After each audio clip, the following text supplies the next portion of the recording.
السلام عليكم ورحمة الله وبركاته. أهلا بكم أعزائي متابعي إبراهيم المنيسي في كل مكان وكل 119 سنة، والأهلي أهلي كل 119 سنة، وجمهور الأهلي وأعضائه فخورين بناديهم وفخورين بقيمة ناديهم وفخورين بهذا النموذج الإنساني الراقي اللي بينبض بالدروس والمواقف والفرحة والانتصارات عبر العصور.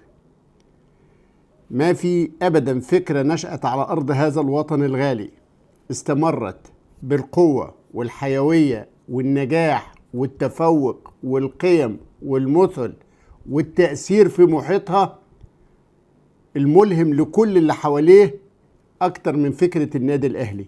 أحزاب سياسية، أفكار كتيرة ظهرت على أرض هذا الوطن، عاشت وأثرت واختفت، لكن بقي الأهلي بقيمه ودروسه ومواقفه وتقاليده ومبادئه حي حتى النهارده، نابض بالبطولات، متدفق بالدروس، حافل بالقيم والمعاني والمثل.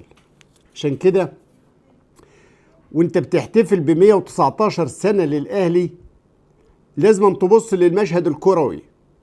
إذا كان الشناوي وتريزيجيه وزيزو وإمام عاشور وغيرهم من نجوم الأهلي عندهم تحدي كبير في بطولة الدوري، 4 مباريات باقية للفريق في هذا الموسم اللي كان يحتاج كتير لاستعادة قيمة الأهلي وشخصية الأهلي التاريخية.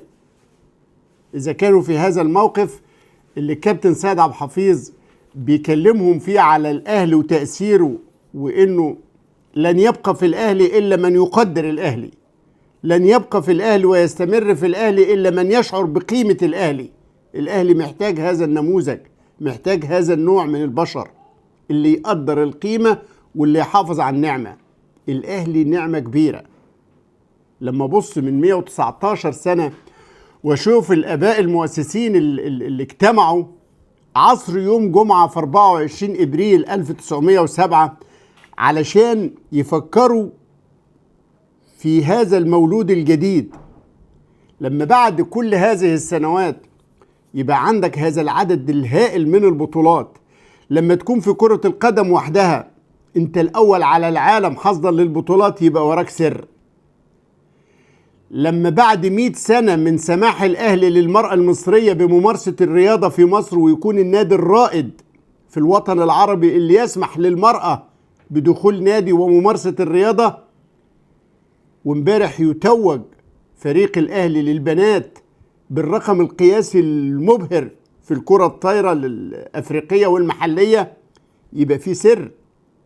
لما كل يوم يعدي في فرقة بتكسب في الأهلي يبقى في سر. لما تفضل عايش في 119 سنة ما في سنة ما أدخلتش الفرحة على عشاقك وجماهيرك يبقى في سر. لما تكون النادي الوحيد على أرض الوطن الغالي المؤثر في محيطه العربي، حتى إنه مفيش أي دولة عربية إلا وفيها نادي باسم الأهلي، تيمنا واستلهاما وتعلما، يبقى في سر.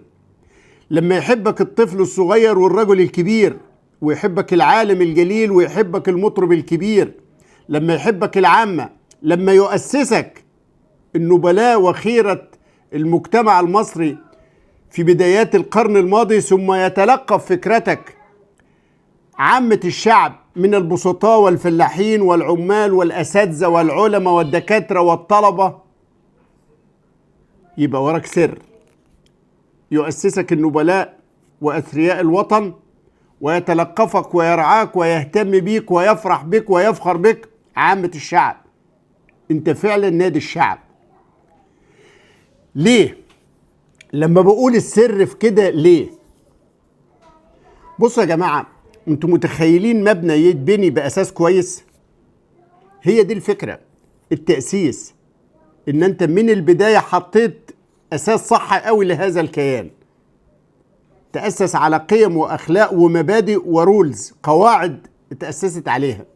انتشرت بين الأمس واليوم مواقف كتيرة قوي تحتاج لتذكر، لكن لضيق الوقت عايز أقول لكم غير انك انت عندك قيم وعندك مبادئ، انك ما في موقف كان الكلام مجرد كلام. الاهلي فوق الجميع يعني فوق جميع مصلحة ولاده. كل ولاده لما الامر يتعلق بالنادي الاهلي تبقى مصلحة الاهلي هي اللي فوق الجميع، مش الاهلي فوق الجميع تعالي على حد او مغالبة لحد. لا، الاهلي فوق جميع مصالح ولاده، مصلحته هي الاساس ومبدأه هو الاول.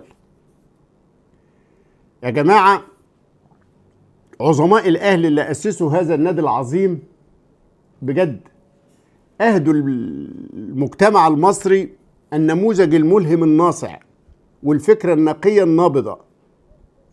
فانت تلاقي ليه ده انا بقول لكم؟ لانه موثقوا كل حاجة. النادي الاهلي الوحيد اللي كل حاجة فيه محفوظة بمبدأ ونظام باستمرار في كل شيء. محاضر مجلس إدارة النادي حافظة لكل حاجة تمت، فما فيش موقف، ما فيش حاجة ما حصلش أبدا درس إلا والأهلي حاضر فيها.